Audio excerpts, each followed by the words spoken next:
안녕하세요. 탐정사 10차시입니다. 역시 의뢰인은 개인입니다. 다시 말하면은, 특히 이제 불륜인데, 이건 이제 결혼한 남녀죠. 결혼 남녀의 부정행위죠. 불륜, 상간자 소송 관련 증거 수집. 앞서도 제가 말씀드렸습니다만은, 우리나라는 이미 간통법이 없어졌습니다. 원래 간통법은 형법에 있는 범죄입니다. 그래서 간통을 하게 되면은 인신구속을 하고 형법에 저촉되기 때문에 형사처벌 대상이었어요. 그런데 아주 쉽게 말하면은 어떻게 국가가 남녀 가정의 이불까지 관리하냐, 이불소까지 관리하냐 라고 해서 위헌이 됐습니다. 헌법재판소에서. 그래서 간통법이 없어졌어요. 그러면은 간통법이 없어졌기 때문에 그럼 간통을 하면 어떨 것이냐. 불륜하면은 그러면은 형사처벌 받지 않습니다. 형사처벌 받지 않고 어떻게 합니까? 민사로 진행합니다. 이혼 소송을 한다든지 재산 분할 소송을 한다든지 또 위자료 소송을 한다든지 이렇게 가는 것이에요. 이게 바로 이제 개인이 의뢰한 결혼한 남녀 개인이 의뢰한 불륜 상간자 소송 관련 증거 수집. 이것도 탐정사가 하는 일 중에서도 상당히 많은 일에 속합니다. 자, 내용 볼까요? 법적 분쟁 해결을 위한 객관적 증거의 중요성. 그렇습니다. 객관적 증거 필요. 법원은 추측이 아닌 명확한 사실관계에 근거하여 판결한다. 당연하죠. 객관적 증거 없다면 법적 분쟁에서 불리한 이치에 놓일 수 있다. 예를 들자면 의심이 갑니다. 우리 남편이, 우리 아내가 바람을 피운 것 같아. 불륜한 것 같아. 의심은 가는데 증거가 없어. 그 의심만으로 소송을 제기했다. 객관 증거가 없는데. 이건 필패입니다. 안 되죠. 객관 증거가 필요하죠. 상간자 손해배상. 불륜 관계로 인한 정신적 피해에 대해 제3자에게 손해배상을 청구할 수 있으며 이를 위해 확실한 증거가 필요하죠. 그렇습니다. 근데 간통죄가 없어진 이후로는 상간자, 예컨대 우리 남편이 어떤 여자하고 바람 피웠다. 그럼 그 여자가 제3자 상간자고, 우리 아내가 어떤 남자하고 바람 피웠다. 그럼 그 남자가 상간자 제3자가 되겠죠. 에게 손해배상을 청구할 수, 물론 정확한 객관적 증거에 의해서. 이혼소송 지원. 배우자의 부정행위를 명확히 입증할 수 있는 증거는 이혼소송에서 유리한 이치를 확보하고 재산분할이나 양육권 등에서 중요한 역할을. 그렇습니다. 당연히 아내가, 남편이 분명히 부정행위를 했다라는 정확한 증거가 드러났다. 그래서 결국 내가 이혼해야 되겠다. 그럼 이혼 소송할 때는 어떻게 합니까? 재산 분할하겠죠. 재산 분할해서 유리하다. 당연한 내용입니다. 그 양육권, 아직 미성년자 자녀가 있다면 양육권까지. 전문가 개입 필요. 감정에 휘둘려 불법적인 방법으로 증거를 수집하면 법적 효력을 잃을 수 있다. 그러니까 불법적 방법으로 증거를 수집한다. 예를 들어서 어떤 유인을 한다. 혹은 또 강제로 한다. 강제로 그 증거를 찾아낸다. 안 됩니다. 당연히 합법적 증거 수집이 보장합니다. 물론 이제 그러기 위해서는 예를 들어서 남녀가 어떤 제3의 상간 남녀가 어떤 숙박업소에 들어갔다 하는 것을 탐정사가 발견했습니다. 즉각 의뢰자에게 알리면 되겠죠. 그럼 의뢰자가 와서 그 증거를 확보하면 되는 것입니다. 근데 탐정사가 확보할 수는 없는 것이에요. 이게 불법입니다. 자, 이런 내용을 가지고 보는 것이고. 자, 그럼 부정행위란 뭐냐? 부정행위. 이제 불륜, 부정행위. 부정행위 개념의 정확한 이해인데, 자, 부정행위 정의. 배우자로서 정조의무에 충실하지 않은 일체행위. 자, 그 말은 원래 결혼을 하게 되면은 남녀는 정조 의무가 있습니다. 사실 말 우리나라는 일부 일처제 국가입니다. 그렇기 때문에 한 남자는 한 아내, 한 아내는 한 남자만. 그런데 그걸 이제 그렇게 살아갈 때 정조 의무라 그래요. 그런데 그렇지 않았다. 그것을 제가 나머지 행위, 입증 범위 반드시 성관계가 있어야만 인정되는 것은 아니고 그렇습니다. 그러니까 정조우물한 것은 성적인 행위뿐만 아니라 나머지 그 행위뿐만 아니라 다른 행위까지도, 다시 말하면 제3자와 뭐 전화를 주고받고 사랑했다, 뭐 나는 너 없이 못 산다 라는 SNS 기록도 결국은 부정행위입니다. 그런 내용. 인정 사례, 신체 접촉, 성관계가 아닌 신체 접촉, 심야 데이트, 스킨십, 여기 손을 잡았다, 키스를 했다, 애정 표현 메시지, 아까 I love you 이런 메시지, 이것도 인정 사례입니다. 판례 기준, 법원의 구체적 판단 기준과 인정 사례, 물론 이거는 판례가 있다는 것. 부정행위란 반드시 성관계만을 의미하지 않는다. 자, 체계적인 사전 조사를 통한 전략을 수립하자. 탐정사가 역시 의뢰인 심층 면담, 그렇죠. 배우자 행적, 의심 계기, 구체 정황. 아까 말했듯이 이런 경우가 있어요, 여러분들. 어떤 남편이 의처증만으로, 어떤 아내가 의부증만으로 추측으로 이럴 것이다. 안 됩니다. 그런 쉽게 말하면 추측적인 것은 안 되고 실제 배우자 행적이랄지 의심 계기랄지 구체 정황 이게 나와야 됩니다. 그런 조사가 돼야지 어떤 증거 수집할 수 있는 전략을 수립하지. 그렇지 않으면 안 된다는 거지. 또 관계 분석, 배우자와 상관자의 관계, 만남 패턴, 활동 장소, 그 일정하다, 여러 차례다. 분명히 이것은 이제 부정행위의 근거로 될 수 있다. 기존 증거 검토, 의뢰인 보유 자료, 문자, 통화 기록, 사진 분석. 이제 의뢰인이 자기 남편의 휴대폰에 어떤 문자나 사진을 캡처했다. 이걸 의뢰인이 가지고 탐정사에 왔다. 분석해 보자. 분명히 이것은 문제가 있다. 자, 그러면 조사를 해보자. 그렇게 하겠죠.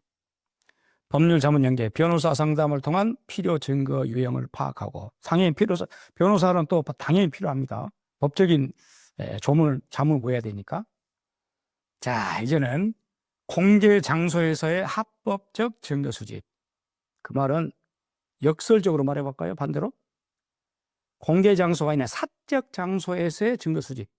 이건 불법입니다. 공개 장소, 예컨대 동선파, 배우자 및 상간자의 이동 경로, 만남 장소. 이건 뭐 공개 장소에서 찾아낼 수 있는 증거입니다. 또 공개 장소 잠복, 식당, 카페, 호텔 등 공개 구역에서 관찰. 가능하죠. 미행이 아닙니다. 미행이 아니고 그 두 상간자와 배우자가 자주 식당에 가더라, 자주 카페에 가더라, 자주 호텔에 드나들더라 라는 것을 그 근처에서 관찰해 본 겁니다. 분명히 그러면은 공개 장소 잠복했기 때문에 이것도 증거가 될 수 있다. 분명히 될 수 있습니다. 만남 사실 확인, 함께 있는 모습, 스킨십, 출입 상황 기록. 예컨대 호텔을 출입했다, 또 스킨십을 하더라, 팔을 껴안고 키스를 했다, 함께 있는 모습, 카페에서 매번 여러 번 함께 있더라, 확인했죠. 차량 동선 추적, 동행 여부, 이동 패턴 확인. 물론 요즘은 차량 같은 데는 이제 블랙박스 같은 게 있잖아요. 그런 기록도 필요하죠. 그러니까 공개 장소에서 합법적 증거 뒤집어서 사적 장소에서 불법적인 증거 수집, 이건 안 된다는 것이지. 공개된 장소에서 합법적인 증거 수집만이 증거로서 인정받습니다. 자, 역시 법적 효력을 갖는 영상 증거 확보 방법, 이렇게 하자. 촬영 장소 제한, 똑같은 맥락이에요. 공개된 장소에서만 촬영 관련 가능. 몰카는 안 된다는 것이죠. 사적 장소는 안 된다는 것이지. 근데 공개된 장소에서 앞서 말한 대로 식당, 카페, 호텔 출입구 이런 데서는 됩니다. 촬영 내용도 함께 만남 사실, 신체 접촉, 함께 있는 모습 증거되겠죠, 충분히.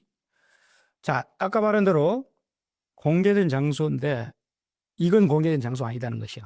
촬영 금지 구역인데 사적 공간 안 된다 그랬죠. 호텔, 객실 안 됩니다. 호텔 출입구에서 동선을 파악할 수 있어요. 또 촬영할 수 있습니다. 근데 호텔 안에까지 들어가서 객실에서 안 됩니다. 주거지 내부에서, 내연녀 집에서, 내연남 집에서 안 됩니다. 이건 불법입니다. 증거관리, 촬영 일시, 장소, 상황을 정확하게 기록해서 관리해서 남겨둬야지. 이런 것은 법적 효력을 갖는 영상 증거입니다.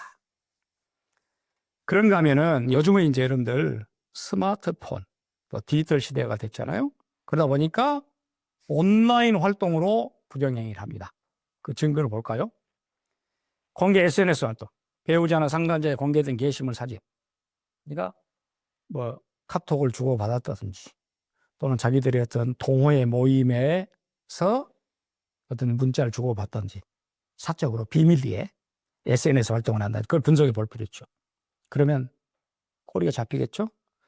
온라인 활동 추적, 위치 정보, 체크인 기록, 태그 대상, 뭐 체크인 기록 같은 건 호텔 들어가고 나오는 그 체크인 기록이랄지, 태그된 사진이랄지, 메타데이터 분석, 사진 촬영 시간, 장소 정보 확인, 그것도 일정 부분, 여러 차례. 물론 이런 경우는 한계가 있다. 비공개 계정 해킹.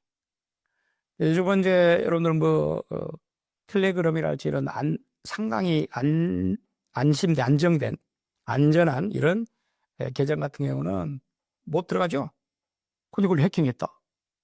또 개인 메시지를 동의 없이 열람했다? 이건 안 되죠. 이건 불법. 이건 범죄입니다. 자, 그래서 요즘은 이제 온라인이라는 이 온라인 활동이 굉장히 왕성하기 때문에 그 온라인 활동을 통한 부정행위 증거도 이렇게 확보한다. 라는 것이고. 제3자 증언을 통한 사실관계 입증. 물론 이제 그 상간 남녀와 더불어서 주변의 지인들 혹은 목격자 이런 사람들이 또 관계를 입증할 수 있겠죠. 목격자 말고 주변 상인. 자꾸 이제 아까 말한 식당이랄지 또는 카페랄지 분명히 자주 드나드는데 나중에 보니까 부부가 아니야. 그렇죠? 지인, 아는 사람, 동료 등 목격 가능한 인물. 그렇게 하다 보면은 꼬리가 길다 보면 잡히잖아요. 그래서 봤더니 부부가 아니야. 그러면 당연히 이제 사실관계를 입증할 수 있겠죠. 제3자를 통해서. 진술 확보, 자발적 협조를 통한 증언 청취 및 기록. 물론 자발적 협조를 얼마나 하겠습니까만은 일단 항상 걸리게 되면 어쩝니까? 얼마나 내밀죠, 사실. 그런데 혹여 이제 자발적 협조를 위해서 할 수도 있겠다. 그럼 무슨 사실관계 입증되죠.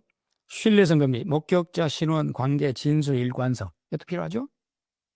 법적 활용, 증인 신문 가능성, 진술 작성 지원. 이렇게 해서 이제 사실관계 입증이 됐다.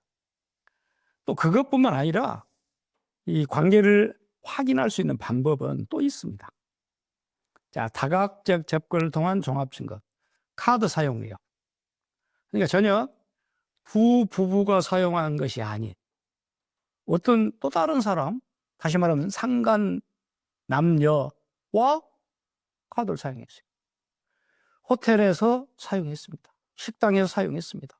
분명히 카드를 안 깠어. 근데 어떤 여자하고 사용을 했어. 어떤 남자하고 사용을 했어. 의뢰인 제공 자료를 통한 행동 동행 증거. 카드 사용. 보니까 분명히 근거가 남아있어요. 블랙박스는 제가 이야기했잖아요.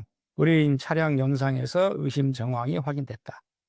물론 이제 유흥이 주도한 사람은 블랙박스를 끄고 하겠죠. 끄고 여행을 하겠죠. 자, 그럼에도 불구하고 그렇지 않을 때는 블랙박스를 껐다는 것 자체도 또 의심스러운 거지. 이동했을 때. 통신 기록, 의뢰인 제공 통화 내역, 문자 패턴 분석. 그렇더니 항상 의뢰인 제공 통화 내역이라는 것은 자기 아내가, 자기 남편이 전화를 했는데, 문자를 했는데 이런 식으로 했더라. 이런 빈번한 전화.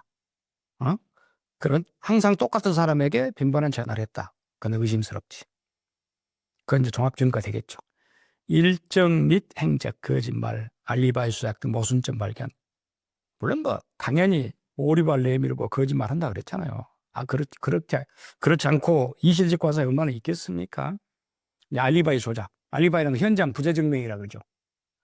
분명히 거기 갔었는데 나가지 않았어 라고 다른 핑계를 대고 조작된 사건을 드러내고, 자, 이런 부분을 가지고도 역시 증거를 확보할 수 있더라. 근데 증거를 찾을 수 있는 것은 많습니다. 앞서 말한 대로 뭐 공개 장소에서 합법적 증거를 수집할 수 있고, 온라인 활동을 통해서 할 수 있고, 제3자의 증언, 또 그 밖에 다학적 접근 많죠. 이런 것들을 의뢰인의 부탁을 받은 탐정사가 여러 가지 수단과 방법을 동원해서 증거를 찾아내야 되겠죠. 그러나 절대로 해서는 안 될, 불륜 조사에서 절대 넘어서는 안 될 법적 경계. 그것도 역시 합법적으로 해야 된다죠. 자, 통신비밀보호법, 도청, 녹음, 통신 내용 절대 연락 안 됩니다. 그러니까 쉽게 말하면은 부부 간에도, 여러분들 부부 간에도 나 안 보여주겠다. 물론 그것이 발단돼서 싸우겠죠. 또는 제3자가 좀 도청하고 녹음 좀 보자. 안 됩니다. 통신비밀보호법. 역시 개인정보보호법도 중요하죠. 개인정보 무단 수집, 위치 추적기 부착 금지. 간혹 여러분들 그런 경우가 있다 그래요. 의뢰를 했습니다. 어떤 탐정사에게. 그럼 그 탐정사가 의뢰자의 의뢰를 받고 그 불륜 배우자의 차량에 또 뭐 어떤 그 사람이 가지고 다니는 어떤 부분에 만약에 위치 추적기랄지 녹음기랄지 이걸 부착했다. 이건 불법입니다. 이건 법적으로 저촉이 되니까 안 됩니다. 그렇게 해서는 안 됩니다. 주거 침입 및 사생활 침해, 사적 공간 침입, 몰래 촬영. 앞서 말했잖아요. 불륜 남녀가 호텔을 갔다. 호텔을 갔는데 호텔 밖에 공개적 장소에서의 어떤 촬영 가능합니다. 그런데 거기에 그치지 않고 만약 호텔 객실까지 들어갔다. 객실까지 들어가서 두 사람이 있는 것을 찍었다. 이건 안 됩니다. 이건 주거 침입 및 사생활 침해가 되기 때문에 이것도 법에 저촉됩니다. 그 증거 능력 상실한 건 불법 수집 증거의 법적 무효성. 제가 그런 얘기 했잖아요. 독과 독수라고. 그 독이 든 나무에 독이 든 과일. 이제 불법으로 수집한 증거. 이건 증거로서의 자격이 상실됩니다. 인정이 안 됩니다.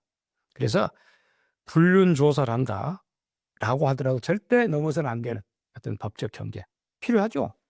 또 그렇게 해야지 확실한 탐정의 역할이 됩니다. 불법으로 정보를 수집한다? 이건 탐정이 아니에요.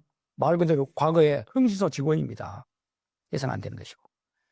자, 성공적이고 합법적인 불륜 조사를 위한 핵심 원칙인데, 자, 그렇게 조사를 했습니다.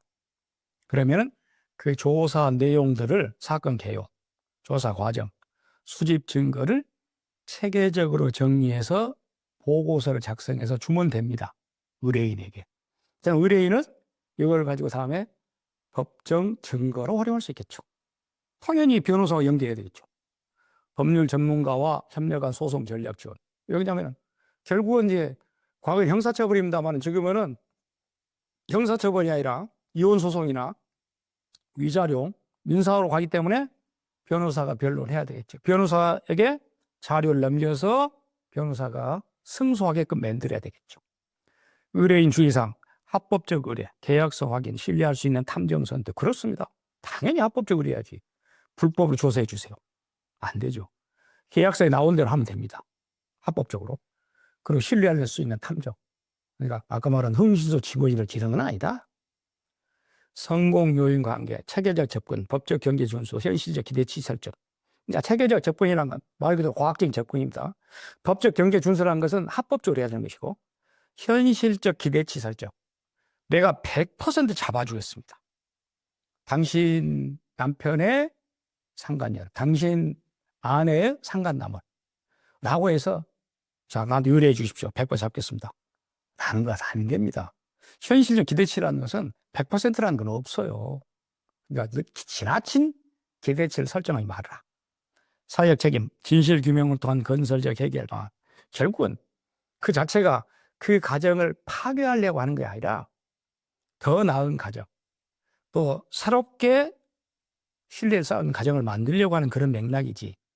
자, 당신들은 헤어져야 돼. 나는 문제야 강행죠. 그래서 진실 규명을 해서 건설적인 해결 방향으로 가자.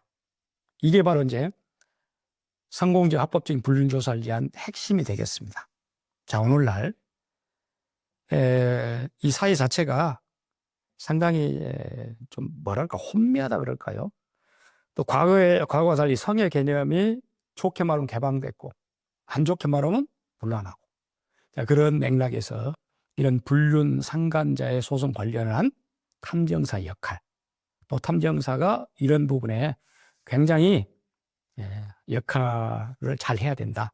또 성공적으로 해서 좋은 가정이 다시금 형성되도록 해야 되는 그런 탐정사 역할. 자, 이 시간에는 불륜 상간자 소송 관련 증거 수집에 관한 탐정사 역할을 살펴봤습니다. 감사합니다.